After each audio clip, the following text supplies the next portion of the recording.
Ciao.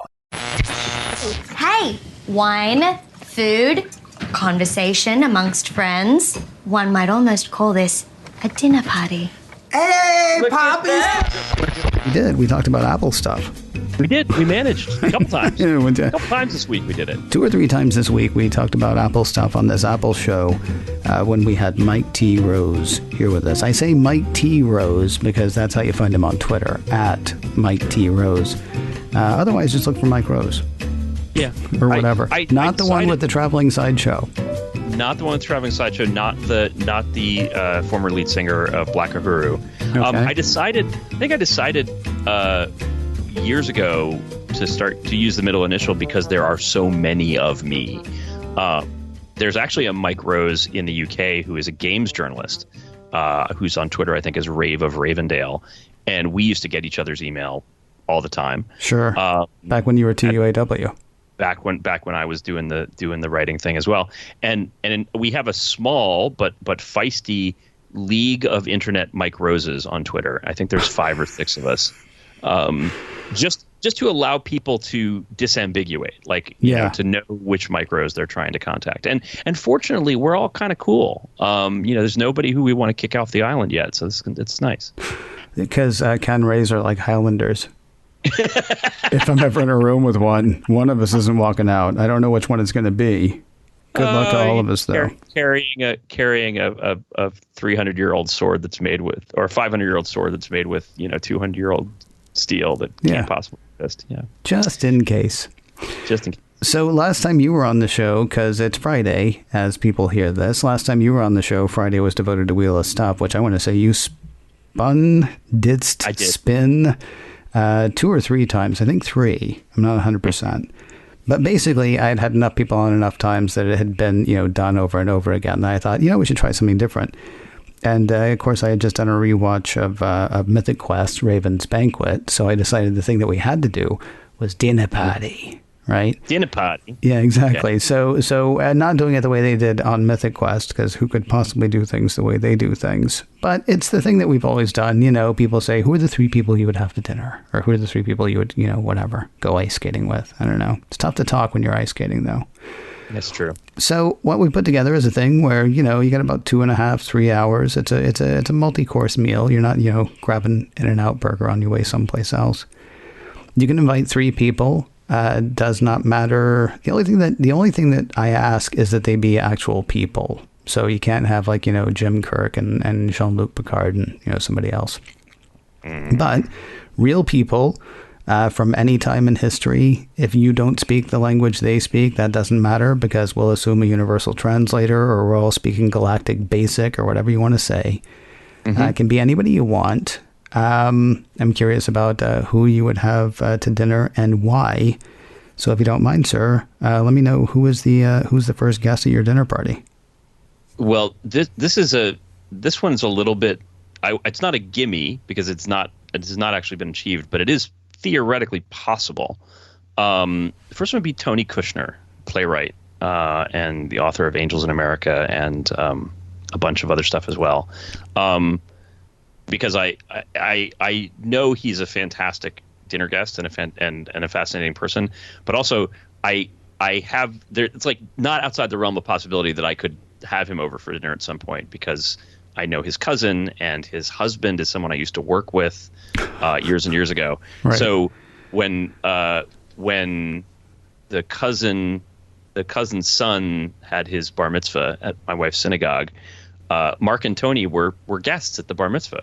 Oh. So I got to say hello and say, hey, Mike, nice to meet you. And then chatted with Mark, who's the husband who I do know from the Wayback Machine, from the early 90s, good God. Right. Early to mid 90s we worked together. But Tony Kushner would be, I think, would be a really, really interesting dinner guest. He's erudite. He's thinking deeply about stuff. And I love his work, so I would put him number 1 on the list. I think you're the first person to have somebody at the dinner party who you could actually theoretically have at a dinner party. Yeah, I've met and shaken his hand. Right. Are you using this as an invitation? No, it just when you asked originally when I saw you sent the question in advance. Yeah. By the way, inside inside the podcast studio, Ken does send us the questions in advance. Well, this one in particular. Well, yeah, I always send the topics. Yes. The one topic that is always a mystery is I had no idea what you were going to say for what was news to you. Otherwise, I want you to be a bit prepared. Like, like, come on, raise your standards for us. Come on. How about this Pegasus thing? And you'd be like the mythical horse-winged creature from... And then, is this a My Little Pony? Is this a brony thing that I'm not familiar with? So yes. But so I did think about it, and I thought, this would be, it would be nice to have a person who, like, theoretically would be possible that I would have to dinner. The second one, I mentioned him earlier in the week. I'd probably get my grandpa Frank to come to dinner, because he's a funny guy, and he's a raconteur, and he was so kind. He was just a wonderfully kind and wonderfully beloved man. I'd love the chance to catch up with him again. I mean, he died when I was in my early 20s, so it's been a long time. I would love that opportunity to have a dinner party with Grandpa Frank, and why not include all the relatives who have passed and bring them along? We'll cut big tape. We'll make it it's 3 people, unfortunately. Sorry.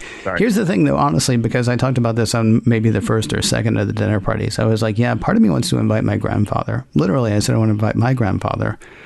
But then I realized he would have nothing to offer to the conversation. And really, it would just be like I'd be talking to this really, like person that I've always wanted to talk to.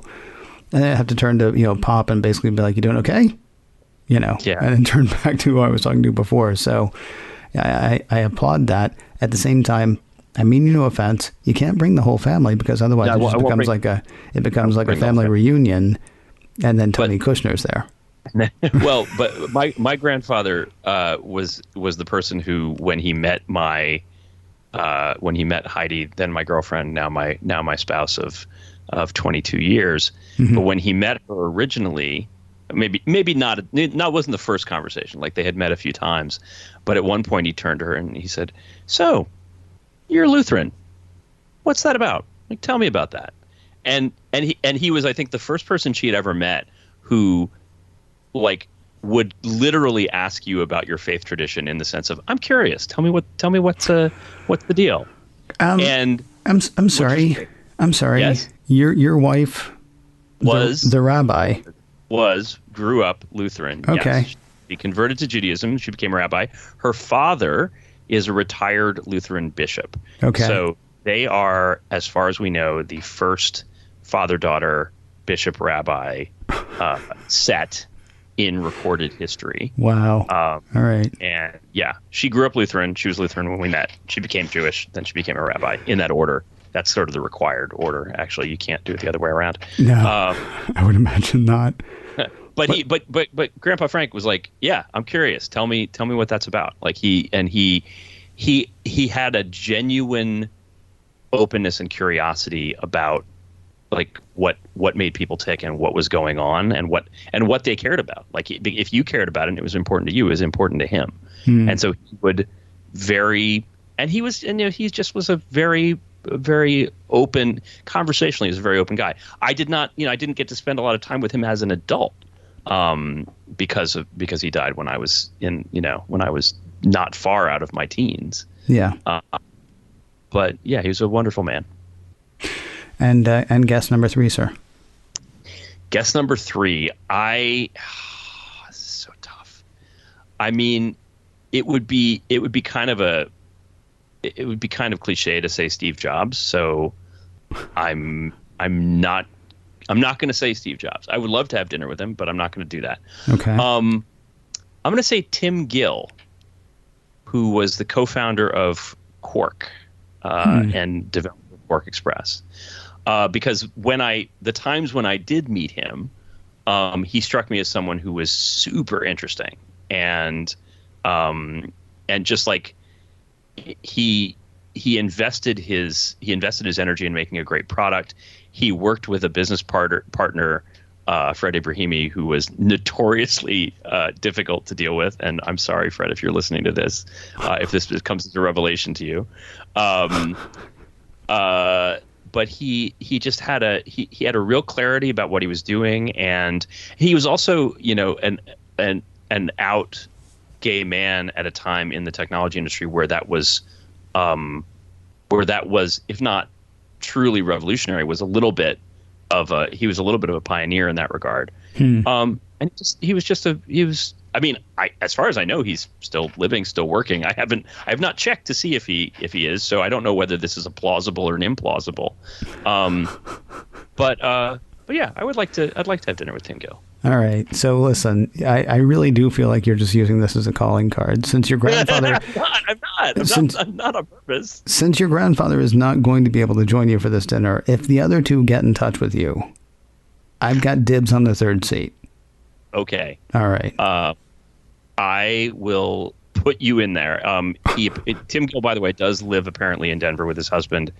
Founded Quark in 1981 with a $2,000 loan from his parents, as you do. Oh, see, that's great. I'm sorry. I love those stories. A $2,000 loan from your parents. That's fantastic. Like, you know, the stories that are always like, she started with a dream and $500,000 from her parents. It's like, all right, you know, I don't feel like you're doing something. If you say $2,000, I mean, $1981, that's a lot more money than it is today. But that's still not, you know, that's not even $10,000. That's why they call it two. That would be a lot of money, but no, this was a small amount of money. Yeah. He's been running his foundation apparently for the past 25 years or so. He's a philanthropist and also still a founder. He's got a company called Josh.ai, which does voice recognition solutions for home appliances. But yeah, he's out there in Denver doing his thing and raising money for LGBTQ organizations. And yeah, so anyway, the Gill Foundation, so gillfoundation.org, and you can learn more about Tim and the work that they are doing to help Americans have the opportunity to work, live, and thrive free from discrimination.